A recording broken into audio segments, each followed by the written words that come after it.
press this button. And then let's take attendance.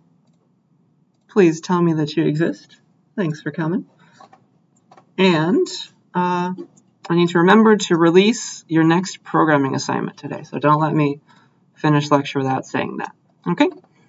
So I have one main thing to talk about today. It's going to be fun. It's more programming, so feel free to open up idle right now if you want to follow along. And then we're going to get ready to do another cool thing next time, but we're not going to program it. So I promise you one interesting program, though, at least. Let's open up idle, get ready. And this is all about animation some more. So honestly, the first thing that I want to do maybe is get a copy of the code that we did last time ready to be changed. So let me do all that and just get prepared. So this is lecture 25. Let me remember that. But let me open from last time our bounce program. I'm going to copy and paste this into a new file for today. And we have our lecture 25. And remember, if you want this code, you can go to the class Canvas, and you got the code from class link, and you can copy that yourself. Boop. 24, so we were 25.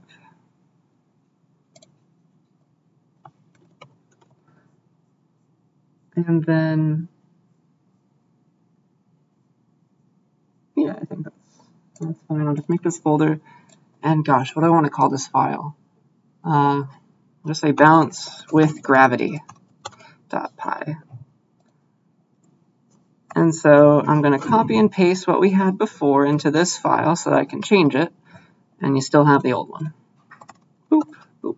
Okay, so this is everything we did last time. If I run it, it's happy. It draws this little bounding rectangle and picks a random spot and starts bouncing the ball. Okay, so that's what we had last time.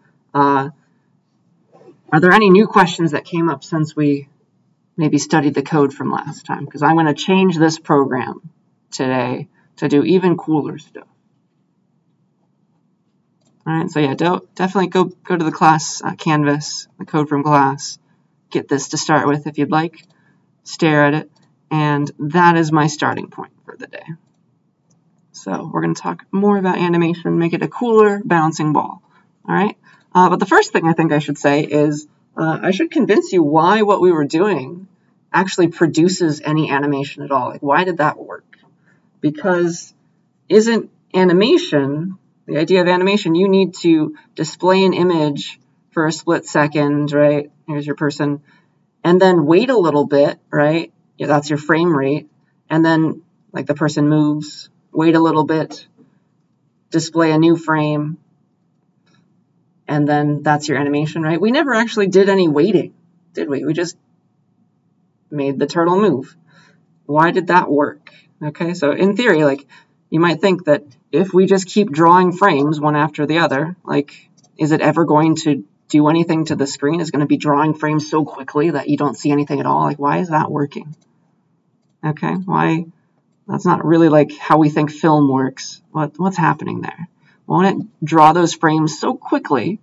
Won't it show them so quickly to the user that you don't see anything at all? Like, because it has to, like, maybe clear the screen before it's able to draw that new frame. But it's working out. We're just saying draw a frame, which involves doing some stuff, moving the turtle, and somehow this is being run a bunch of times, and it's actually producing output on the screen. It's not moving so quickly, like the ball's not moving so fast that it's never being seen. It's actually moving somewhere, taking a little while and staying there, and then moving around. So it is waiting a little bit in between frames somehow right now. That is right now happening. And here's the secret. Computers, they take a little bit to do work, right? So every line of code that we wrote here, if I actually find the code, every line of code in our drawFrame function, like, this takes a very small amount of time to add a number into a variable. That takes time, right? To do these if statements, to check these things and maybe execute the bodies. That takes time inside of the computer, right? So we're talking nanoseconds right now. But turtle.goTo, you can imagine that some very smart person implemented how to move a turtle around on the screen.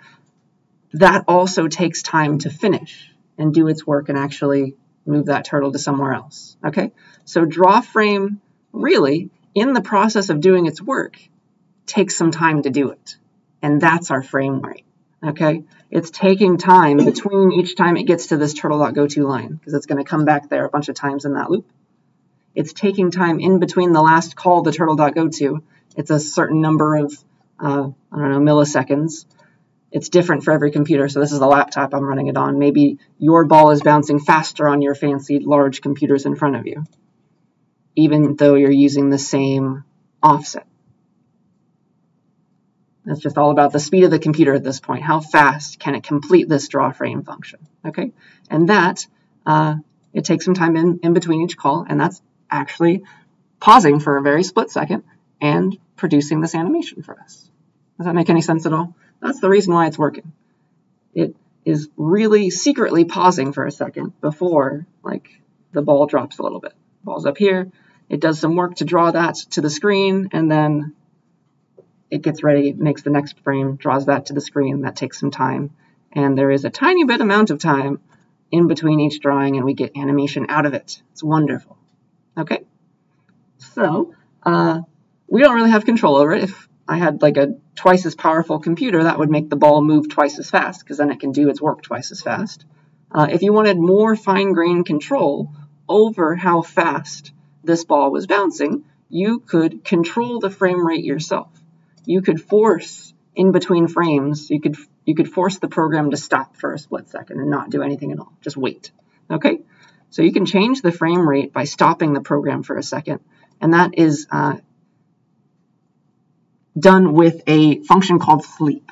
It's in the time library. And so if you go there, you can tell the program to go to sleep for a little bit, to wait where it is, and that will let you change the frame rate. So there is sleep. There it is. And so you say time.sleep for a certain number of seconds, and that will help you alter your frame rate if you care. So let me try that. Why not? So if we want that, we got to import time. And so if I want to wait a little bit, like draw a frame, like this is how we think about actual animation happening. Draw a new frame, show it to the user's eyes for a split second. So time.sleep, keep it there for, I don't know, 0.1 seconds. Yeah. And then come back, draw a new frame, repeat this. That's maybe what we think of animation to really be like. And so you can totally control it like this. And let's see what happens now. So in between each frame, it's going to wait 0.1 seconds. And so now you can kind of see it. That is, what, 10 frames per second? That's pretty obvious for a human to see the choppiness. And now it's bouncing slower. So, yeah, let's wait for it to bounce off the bottom wall, and then we'll move on. This is like very low gravity. There it goes. So, yeah, that's one thing that you can do if you want to change your frame rate, and you can get fancier. You can like force it to always be 30 frames per second or something if you do some measuring, like when was the last time I drew a frame? Maybe that will change how much I want to sleep until the next one gets drawn, something like that. Okay, so that is, I think, all that I want to say about animation and frame rates. I'll get rid of all this extra stuff, but you can use time.sleep if you like to. Any questions about any of that? Yeah. When you were talking about finding the last time you had a frame, like in this case we're just using time.sleep. Could we also use something like delta time? Yes. That would be the right way to do it. Because that'll tell you exactly how long it was since we drew that last frame. Because it might take, like if there's more going on the screen, like it might take one frame 10 nanoseconds to get ready, and it might take another frame 15 nanoseconds to get ready because there's more going on in that one. And so if you want to keep it in check, you might have to wait different amounts, and that's where deltas would come in. Yeah, good question. Any other questions? And so this is cool. It looks kind of old school now because it's moving so slowly, but it's fun. So that is why just using a forever loop produces animation. And now I would like to do something cool. not that that was not already cool. I would like to make the ball bounce not like this anymore, not just obviously always moving at the same speed up and down. It's like it's in space and somebody threw it at a wall and just always going to stay at the same speed. Let's make it bounce like it's on Earth with gravity. This is going to be really cool. Okay, so let's make this ball pretend like it's an elastic ball and it bounces and it gets faster as it's moving downwards, right? Because that's how Earth's gravity works. So here's what we're going to do. We're going to start the ball as it was, and then we're going to let it bounce. But as it starts moving down, it's going to go faster and faster as it gets closer to the ground. And then it's going to bounce up really fast and then kind of like slow down as it gets to the top of its peak, right? And that's how balls really bounce, and like bam, up slowly, slowly, slowly, down, down, down, down, faster, faster, faster as it gets closer to the ground. That's how bouncing really works, right? It's like boop, boop, boop. So if you drop something, I think that's what I want you to think about. So here's the idea, right? This is how gravity works. So you start a ball, you hold it up, you drop it. So at the very start of the dropping, the ball is moving very slowly, right? At the very start of the drop, it's not moving at all. But then gravity takes over. It starts pushing it downwards towards the center of the Earth. And so as the ball starts moving, it speeds up. It gets faster and faster until it hits the ground, right? It's super fast by the time it's at the bottom.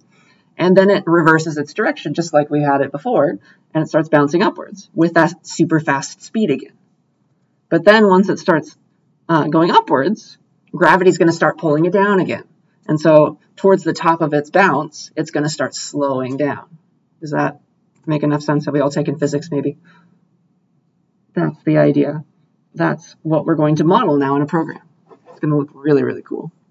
So, yeah, this is my example for us. So, just in case we haven't taken a physics class, let me teach you like all the fancy terminology and all the fancy math we need to know to do this. I will, of course, not test you on it, but it's going to make for a very, very cool looking program. Okay? So the process of like gravity interacting with things moving, is called kinematics. And so I'm going to teach you about kinematics.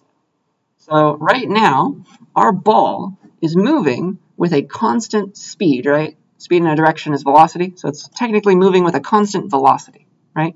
That's what's going on right now. And that is not what real life is like, right? Velocity changes as the ball gets closer to the ground. It starts speeding up. The velocity increases. And so we want to model that with our program now. So the ball should speed up on its way down, okay? So the question is, how fast does a ball in real life change its speed as it's getting closer to the ground? So remember that change in speed or change in velocity, delta velocity, that is acceleration, right? That's what that means. And so we're asking then, our question is really, what is the acceleration of the ball as it gets dropped? So what should the ball's acceleration be?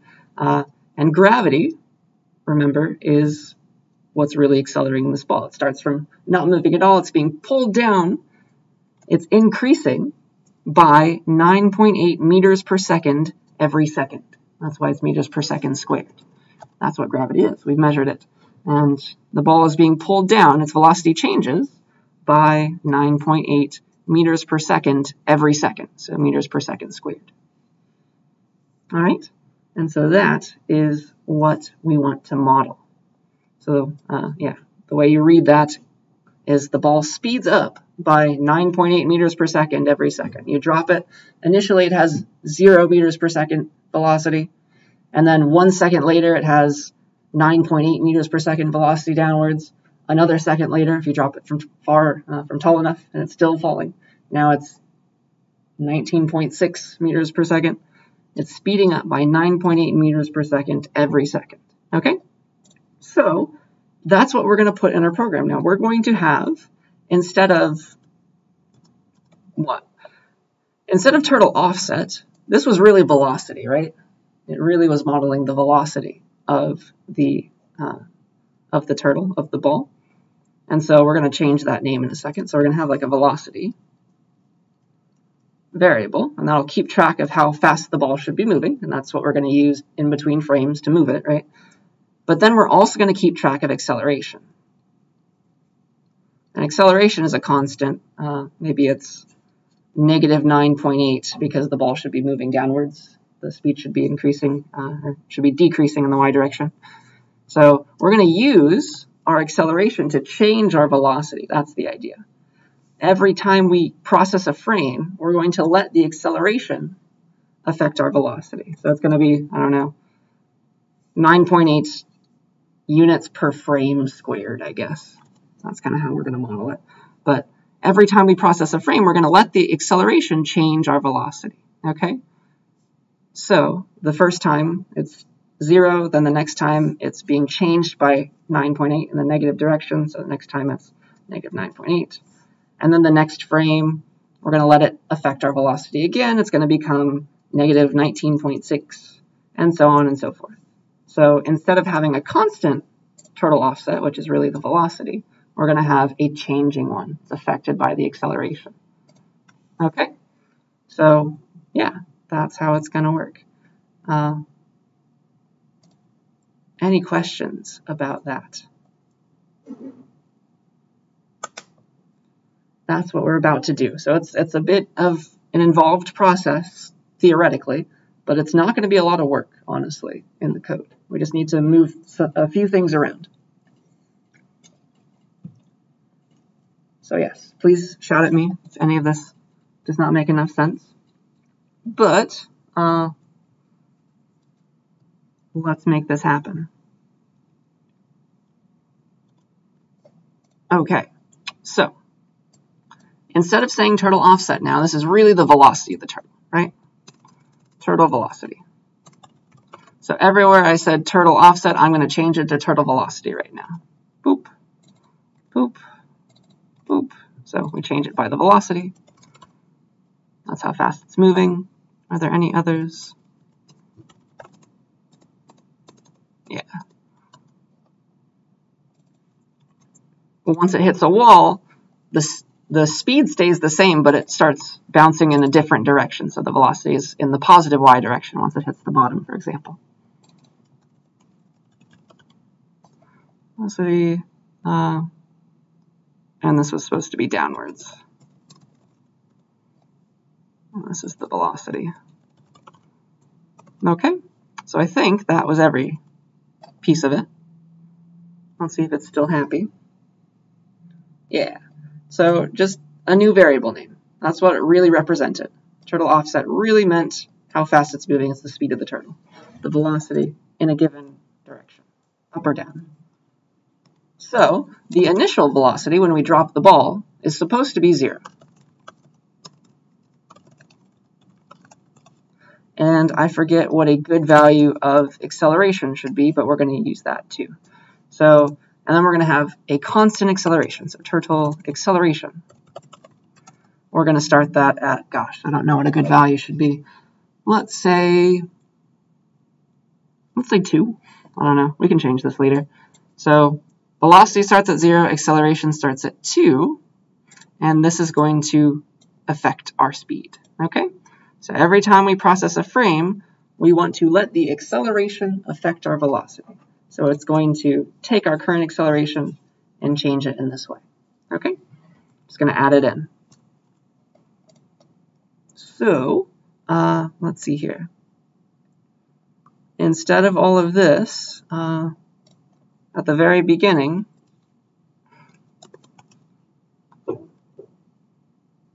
have the acceleration affects the velocity. Okay, so every frame, like the units for this,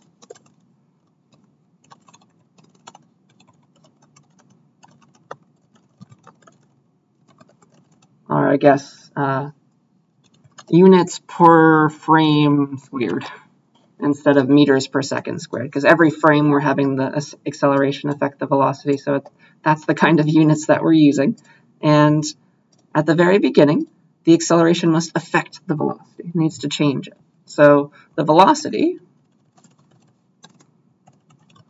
becomes whatever it used to be We're changing it by that acceleration amount every frame. It equals whatever it used to be plus the acceleration. So if it was 0, now it's, oh sorry, I guess it should be -2, excuse me. If it's 0, then it becomes -2, so the turtle starts moving downwards at a speed of -2 units per frame.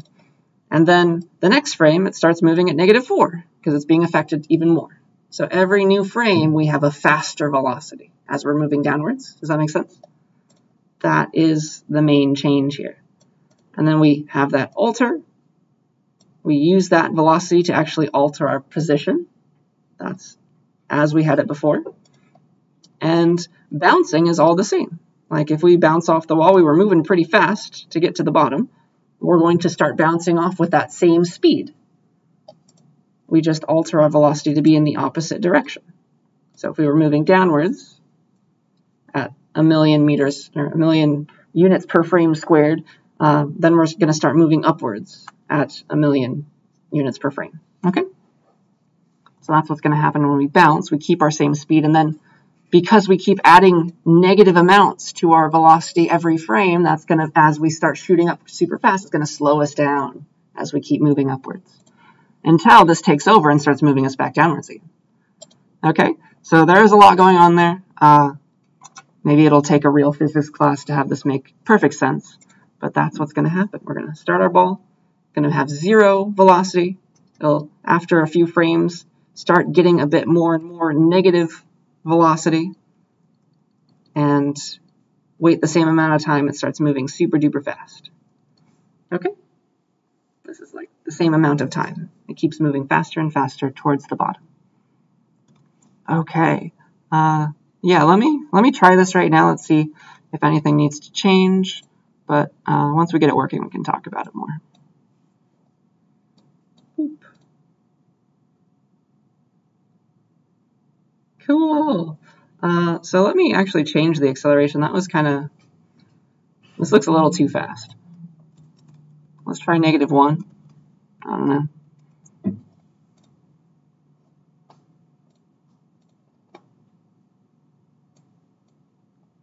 That looks more like a bouncing ball to me. Isn't that so cool?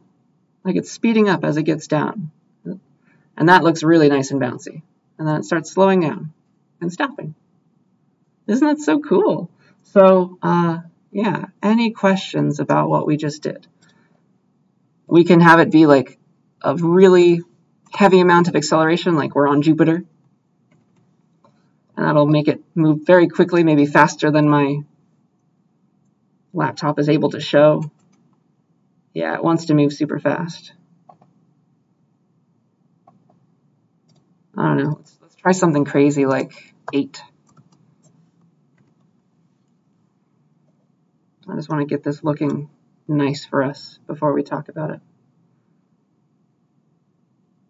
Whee! So yeah, that was being pulled down very quickly. So, I don't know, 1.5 is a good one. But are there any questions about what we just did? There weren't a lot of changes, were there? All we needed to bring into play was this new acceleration variable. And it took over. It started changing our velocity every frame a little bit by a little bit, and it makes it look like we're really dropping a ball, and it's really bouncing. That's really cool. So, yeah. That is most of what I wanted to say here. So we added what? This line, we started the velocity at 0, and then the only new thing, really, was this one line. Just have the velocity change by the acceleration. And so it's a different velocity each frame. It's being brought down by that acceleration in the negative direction, negative y direction. One thing I didn't really tell you is why the ball stops. Like, why in the world is it stopping? Shouldn't it just shoot back up and, like, we're not... Why are we losing speed? Let me print out what's going on here, because that's another weird quirk of the way we wrote this program. So let's show that. What do I want to show? Print. Let's see here. I guess every frame, let's print our velocity.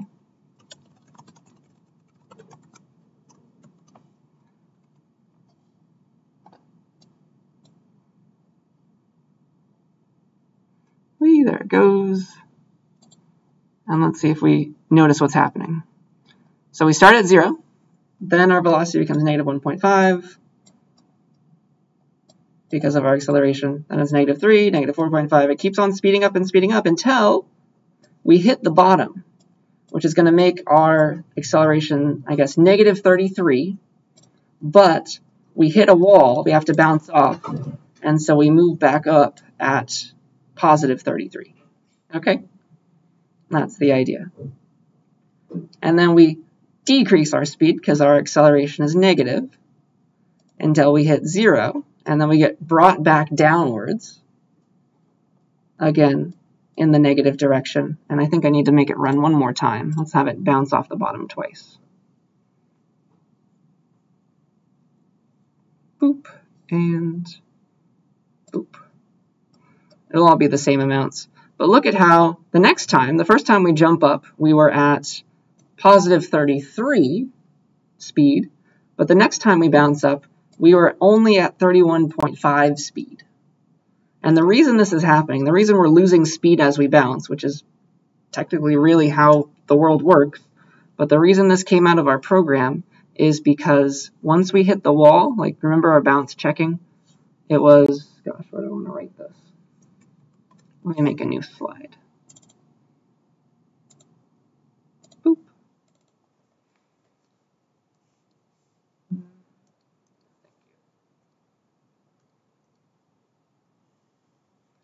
The reason we bounce is because we noticed that the ball was supposed to end up over here, below the bottom, and then we kind of like shifted it back up so that it was right here, and then we shot it off in its current direction. That was the problem. It wants to shoot off from down here, but we brought it back up to here. That's the reason it's losing speed, because we're physically moving the ball in that frame. That's our problem. So if we want to get rid of that, once we hit a wall, we can hard code the new velocity. That's one thing to do. So we could always say, once you hit the bottom, shoot off back at 33 frames per second. So we can do that. If you hit the bottom wall, let's do this. Instead of that, let's say turtle velocity equals, I guess, 33.0. Always bounce upward at 33 frames, or 33 units per frame. And that will make it a perfectly elastic collision, if you've taken physics and remember that term. Always going to bounce up with that amount. And so it's never going to slow down. It's always going to come back up to the top here. And I think because I'm printing things, it's going even slower than it should. So let me stop printing things.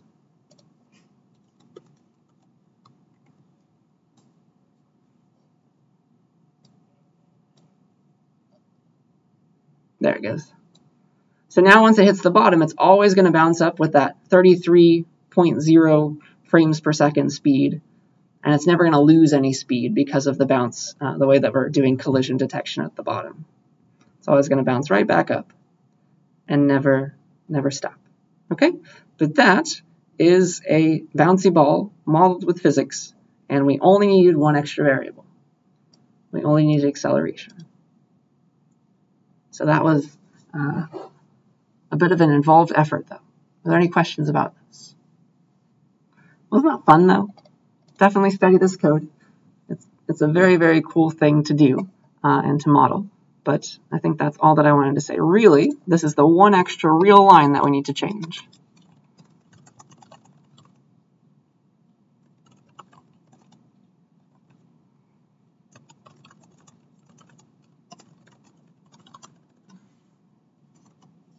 If you don't count, like, initializing the variable.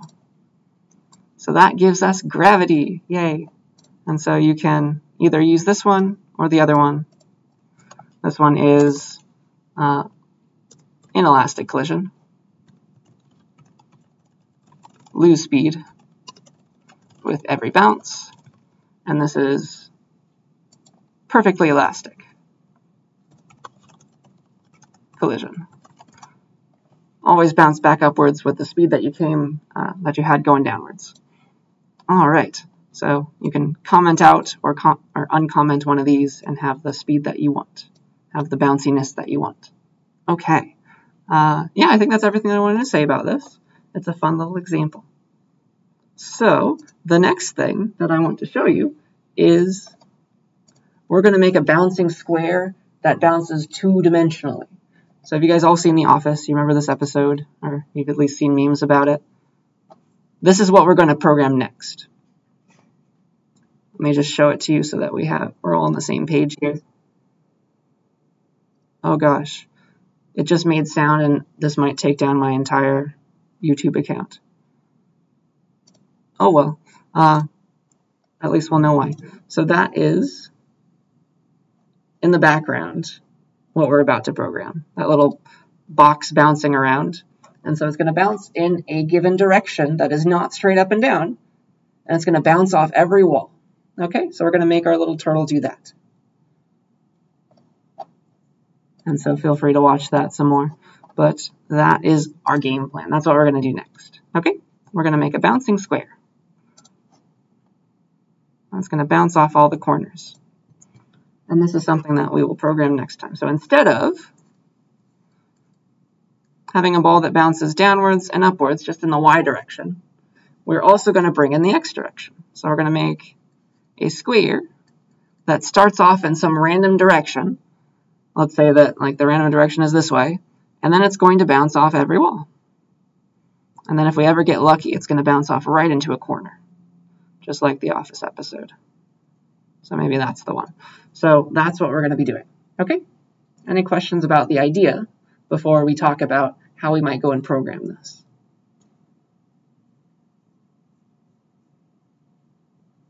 All right. So let us come up with a game plan for how to do this. We will program it next time, but there's a lot that needs to be figured out first. Okay. So the very first thing that we need to do is, again, draw the boundaries of the screen that we're going to bounce our box around in. That's what we're already doing. So we already have that code. We can reuse it. We draw our little bounding box. That's fine. Then we need to make a square. So we'll use the turtle as the square again. We can turn him into a circle or a turtle or a square. And so we're going to make the turtle appear in a random location within those boundaries. So maybe like right here. So the turtle will appear as a box. Let me draw a slightly more uniform box. And then we need to give the turtle a random direction. And we'll have to figure out how to do that. But he needs to start off in a given random direction, doesn't he? So maybe that arrow represents his direction. And then repeatedly, we're going to translate this into real code eventually, but this is the high-level idea. Then forever, make a loop, and we need to move our box in that direction, right? If there's nothing at all in our way, right? We're going to keep moving in this direction until we get to a wall, right?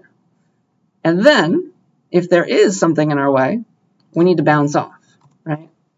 So we need to figure out, like, what does it mean? If I'm coming in this direction, I need to somehow know to bounce off in that direction, right? How do we come up with that idea? How do we know to bounce off just like that, in that exact direction? And that'll move us down to here. And eventually, we're going to keep moving that way, and we'll hit the wall again. And then we need to bounce off again based on that new direction, right? That one gets kind of turned around to go that way. So how in the world do we model that? Okay, that's our question. So this is pretty much exactly the same as our bouncing ball example. Every time we moved, we changed our y-coordinate, right? Because we were moving straight up and down. The y-coordinate was the only thing that changed. But now, because we're going to be moving two-dimensionally, we have to change our x-coordinate as well, okay? So to get from here to here, for example, we have to move a little bit in the x direction as well as move a little bit in the y direction altogether. Does that make sense to us? That's how something should move two-dimensionally. It moves a little bit in the x direction, a little bit in the y direction, and that gives you every possible way to go. Okay? So, yeah, the new thing is we have a second axis to worry about. And then we'll also have to, like, make a bunch of if statements. What does it mean to hit the top wall, the bottom wall, the left wall, the right wall? And what does that mean in terms of how we need to bounce off? How does that change our direction? Because it's not like, okay, if we were going up, now we're going straight down. There's more to it than that now, right? So, let's keep thinking. That's a good start. This is exactly what we need to do, but it's very high level. We need to translate this into code that we can create and write in Python. So let's talk about this from a lower level. Okay? So first thing I did already say, we'll just use the turtle again as our thing that bounces. We'll make the turtle a square instead of a circle. So the turtle will have coordinates, right, that we can use. And it's always relative to the center. So if this is our turtle, he will have coordinates that tell us where he is, and that will help us know where our box is. That's perfect. And then we need to store a direction somehow, right? I need to store the fact that the turtle needs to move that way. This can again be done using offsets, okay? But this time, it's interesting, this time we are going to use two offsets, two different ones, one for the x and one for the y, okay? Let me show this to you. Let me prove this to you. So here is our turtle.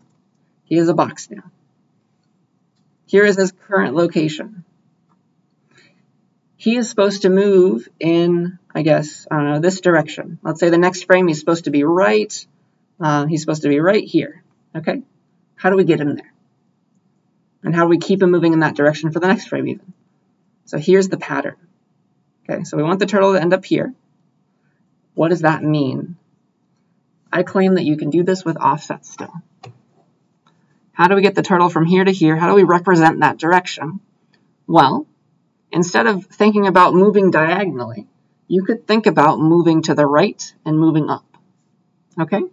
So we can first move the turtle over this way, and then move the turtle straight upwards. Okay?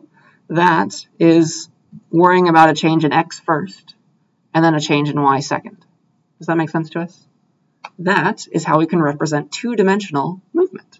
That's how we can represent direction. We can just store, okay, how much x does this need to change? How much y do we need to change to move our turtle diagonally? And if we keep that same offset, if we do it again, the turtle's still going to move in that direction.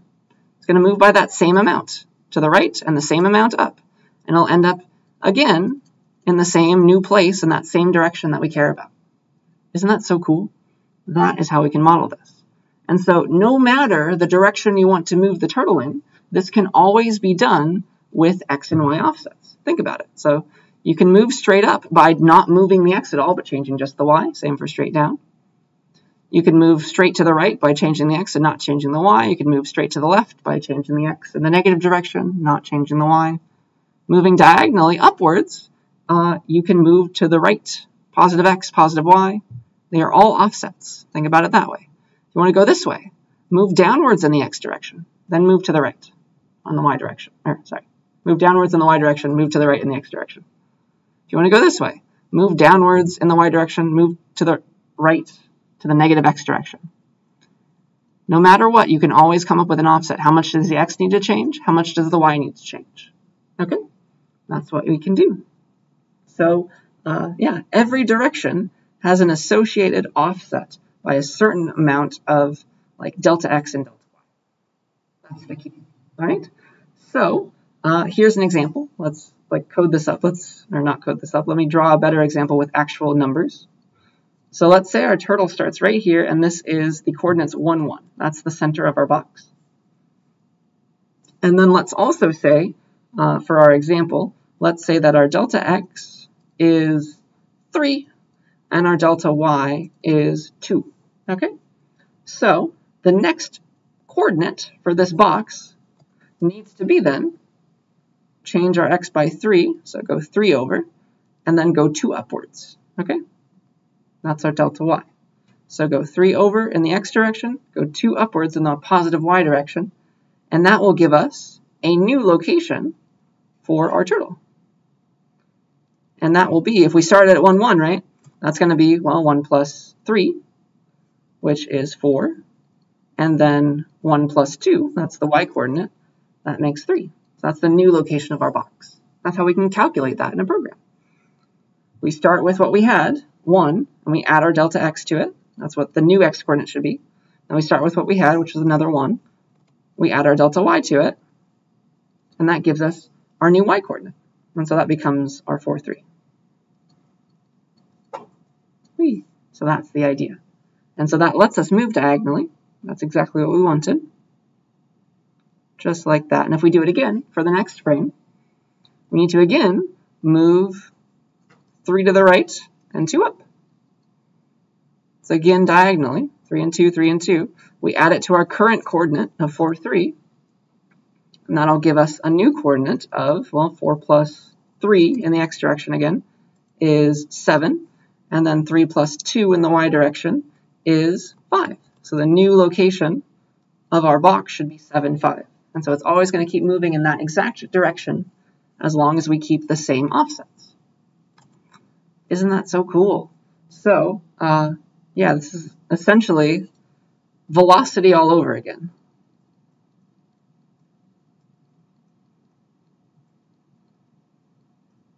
This is like our speed in the diagonal direction. Like if we had a small amount of offsets, we move slowly. If we had giant offsets like 30 and 20, then we move a lot diagonally. Does that idea make sense? That is how we can store direction inside of a computer. Two-dimensional direction. And that will give us our bouncing. Okay, any questions about this before I move on and talk about how to bounce off the walls?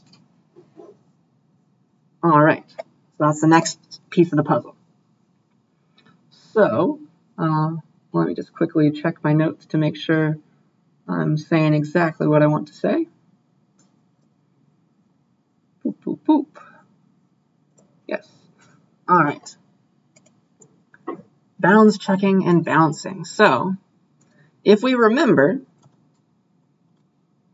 with our bouncing program, I drew the bounding square exactly like this, and we're just going to keep the same one. So it's a 400 by 400 box, okay? And so here are the coordinates of it. That's where this is going to come into play when we need to like notice when we're at the sides. And this is what our bounding box looks like. It is 400 by 400, and that's supposed to be exact right angle, sorry. 400 by 400. And the center is 0, 0. The center of the box is 0, 0. That's nice. And so that means this coordinate right here is negative 200, positive 200, and then the rest you can figure out as well. So, yeah. This is x equals negative 200. This is x equals positive 200. Down here, this is y equals negative 200, and up here it's y equals positive 200. And so those are the edges. So this is x equals negative 200, that's the left wall. X equals positive 200, that's the right wall. The upper wall is y equals positive 200, and the lower wall is y equals negative 200. Okay? So that is how we will know when we're at the wall again. Okay? So, for example, if we have our box, which is our turtle, and he's moving this way, how do we know when we hit the left wall? Well, we can use the coordinates of the turtle again. So, it's when the x-coordinate of the turtle goes past that left wall, the x-coordinate of the left wall. Does that make sense? So we've hit the wall when our x-coordinate, give or take a little bit, because like the real coordinate is in the middle. We'll deal with that later. But the idea is that the x-coordinate is less than or equal to negative 200. That means we're either right on the edge or we're a little bit past it. Like our x-coordinate is way over there. It's even smaller than negative 200. That definitely means we're on the other side. Okay? So that's how we know when we hit the wall. Same for the right wall. If we're over here, that means our x-coordinate, doesn't matter about our y-coordinate right now, we know we are on the right wall if our x-coordinate is either exactly 200, because that's right on the edge, or it has surpassed it. It's greater than. That means it's trying to go over here, and we want to definitely rein it back inwards. Okay? And so you can do the same kind of stuff for the top wall and the bottom wall that we've already done before. That's just all this again. Like we've hit the top wall if we're trying to go greater than 200 minus kind of our width. And so we'll deal with that later as well. So we're up here if our y value, that's what governs the top wall, right? Our y value is greater than or equal to 200. We're too high when we check our y value. We could be too low if we check our y value and we're less than or equal to negative 200. That means we're at the bottom. Okay? So those are the bounds of our box, and we can use that, compare with where our turtle is, to see which wall we might be hitting. Okay? Any questions about that before we talk about how do we bounce off? What direction do we need to bounce off in? Because that's the last part. That's maybe the hardest part to wrap our minds around. All right. So here's the idea. If we're bouncing, if I draw a good enough picture, it will make obvious sense. And so I'm going to do my best to draw exactly straight lines. Let me draw an even smaller turtle. Okay, here we go. Here's the top wall, for example. We know how to notice when we hit the top wall, by the way. Now it's a question of changing our direction properly. So let's say we're moving here. We hit this wall coming at it in this way. That's our current direction. We need to bounce off, right? We need to bounce off exactly like this, right? That's how it should intuitively work, right? That's exactly how we should bounce off. How do we come up with that is the question. And let me draw this in a different way. Let me try and get this as precise as possible, because I promise it'll make a lot more sense if I draw this accurately. So that's the new direction we need to bounce off in, right? So let's think about this in terms of offsets, yes? This was our delta x, delta y, right? Delta x, delta y. Let me zoom in on this maybe. Gosh, where do I want to put it? Like this was our direction. It was some amount in the x direction, some amount in the y direction. Delta x, delta y. Okay? Our new direction looks like this. It's almost the same, right? It's supposed to be like this now. Boop. Which is again another delta x and delta y, but it was very related to the one that we had. Okay? So, if you think about this long enough, the delta x doesn't change. We still need to move to the right, no matter what. We're just moving downwards as well. We're bouncing off. We were moving up a little bit, but now, as we were moving right, but now we need to move downwards as we move right. Yeah? So, if you compare these triangles, the width of this part at the bottom, this x part, is the same. Okay? That's the trick. So this is the same delta x. What has changed, though, the reason that we're moving with our arrow facing this way is that we're not moving to the right and moving up anymore. We're moving to the right and moving down now. Does that make sense? We're moving downwards now. Downwards and to the right. Right and up. Down and right. So what has changed is our delta y. This is the same triangle, essentially. Just flipped a little bit. Our delta y is the same, but this one was positive. It was moving upwards. This one is moving downwards. So it's the same amount, same delta y, it's just the negative version. That'll bring us, it'll change the direction of that arrow. So instead of to the right, same positive x direction, instead of to the right and up, because this was positive y direction, that makes us go like this. Now we're moving to the right, but down first, okay? Downwards in the negative y direction, and then to the right. If we use that offset, that will move us the opposite direction, the direction that we want to bounce off in, okay? So if you hit a sidewall, you negate Oh, sorry. If you hit a top wall, you negate the y offset. Okay? Does that make sense? Did the drawing make enough sense? And the sidewall is the same. Maybe I should have said that one first because that's how I wrote it. But I think you can imagine if we're coming at the sidewall in this direction with a delta y and delta x, it was delta x was a negative value, and then delta y was a positive value because it's to the left and up. Then we need to bounce off in this direction, right? Which is, now instead of moving to the left and up, we need to move to the right and up. So it's the same delta x, what it used to be, but now negated.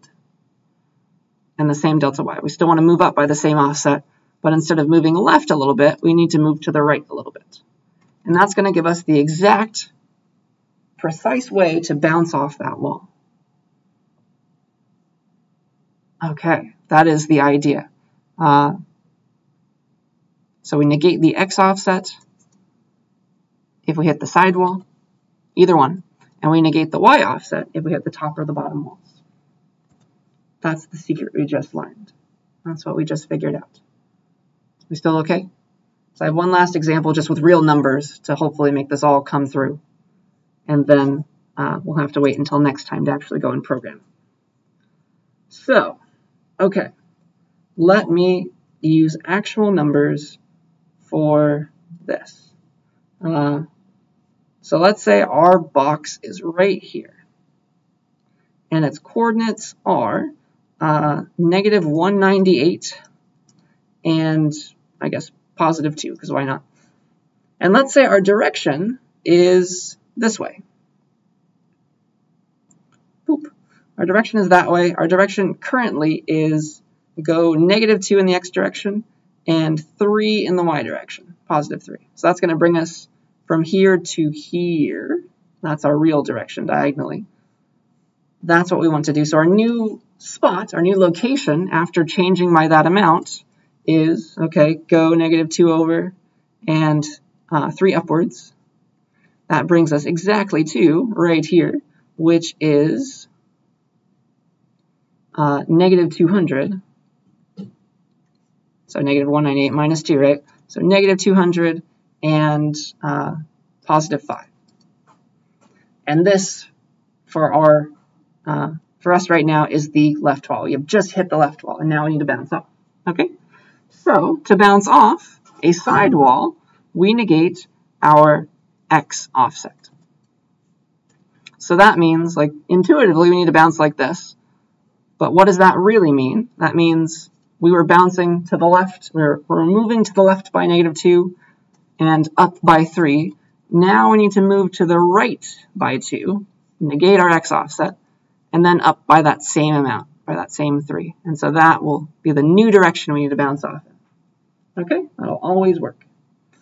So that makes our new location after we bounce off right here, which should be negative 200 plus 2. That's negative 198. And then still going up by 3, so now it's 8. So that's the new location. And so it's, again, over 2, but just over in the positive x direction now. Still up by 3. And that's the proper bouncing for a sidewall. And it's exactly the same for the top wall. You just negate the y offset. Because now you are moving up. You need to move down and then still to whatever side you were still moving towards. Yeah? That is our goal. So that is my numerical example of bouncing. And hopefully with the offsets and everything, it's all coming together in your mind. Are there any last questions about this? So this will be really, really cool once we get it programmed, I promise. But it did take a bit of math and a bit of explaining to get here, just like for the bouncing with gravity. So I promise this will be fruitful, but we will have to wait until next time because there's not enough time left today to get started with it. So before I stop talking, I want to remember to release your next programming assignment. And this one will be based on the ball bouncing from, not this lecture, from last lecture. So go and steal that code. You can definitely steal the one from this lecture if you'd like, but I want you to bounce off both walls still. So it's easier to use the last one. Okay? So here is my problem for you. You're going to steal the code from last time with the ball bouncing, and here's what I'd like you to do. Let me steal it myself. So you'll take this code from last time. This is just bounce all over again. Oh no.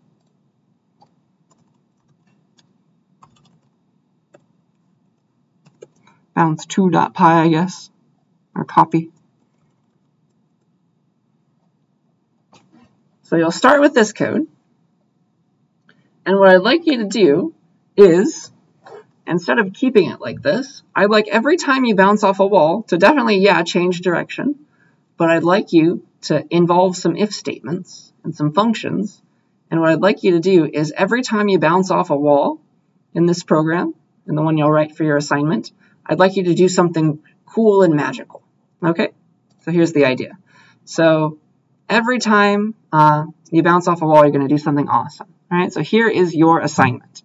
So use turtle, use random like we were doing to draw that bounding square, make an animated ball bounce up and down. So I've given you that code. Start there. And then randomly make something weird happen every time the ball hits one of the walls.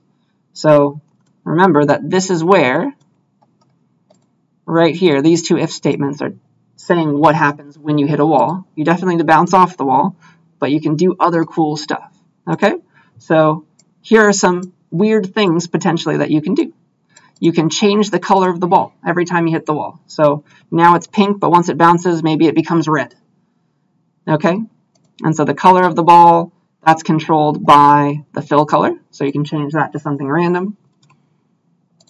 You can change the size of the ball by some factor. We've done that as well. That's turtle.turtle size. You can change the size of the ball by a factor of 2, factor of 0.5 to make it smaller. So once you hit a wall, you need to do something cool. Okay? So you can use random to do that. Change the x-coordinate of the ball to a random one to make it teleport. Like it's going to bounce off the wall up here, but maybe it's going to shoot off downwards from over here. You can randomly do that. You can change the speed of the ball, which is the offset variable, right? If we use that original code, you can change the offset to something different, to some random value, or you change it by some random factor. That would make it easier. So have the ball speed up every time it hits a wall randomly. That's one thing you can do. Or, let's see, what's my last example? You can randomly change the shape of the turtle to something other than a circle. So once you hit the wall, maybe the turtle becomes a square, or it goes back to a circle, or it becomes a turtle, right? That's all turtle.shape. There are a bunch of options there that you can look into. So every time you hit a wall, I want you to do something random, okay? And those were just a few ideas. Okay? Any questions about that? First of all, do you understand what I'm asking you to do? That's the first part. And so this is going to involve hijacking maybe these if statements a little bit. But in addition to that, I would like you to get practice making functions, okay? I'd like you to make a function called do something weird or some other similar name, and I want you to call that. So once you hit a wall, call your do something weird function, and that will pick some random weird thing to do, okay? So that's what needs to happen. Every time you hit a wall, call a function, and that will take charge of performing some random action. Okay, that's the last piece. So in your program, you can't just do one weird thing. Do at least have three different possible weird things that could happen when you hit a wall, and then randomly pick from which one. Okay, so that is your entire assignment. Any questions about that? So functions, hijacking this code, this if statement, to do cooler things. Every time you hit a wall, you're going to call a function to do a random weird thing. Okay? Yeah. So that is your programming assignment. And if you're wondering about how do you pick which random thing to do, here's a hint for you. So let's pretend that you have 5 weird things that you could possibly do inside of your do something weird function. Here is how you can choose which one randomly. So you can pick a random number from 1 to 5, for example, and then in a big if, elif, else statement, you can assign numbers to those random things that you could do. So if you get 1, if you picked a random number 1, then do your first weird thing. If you get the random number 2, do your second weird thing. That's how you can randomly choose which of your stuff to do, okay? Which of your magical things to have happen every time you hit a wall. All right, so I think that is officially everything that I wanted to say. Question? This will be due week 16, so 2 weeks from now. All right, yeah, any questions, other questions? So I think I said everything. There are a lot of requirements, but most of them were just examples that you could use. All right, that is officially then everything that I have for you. Use the rest of the time to do cool stuff.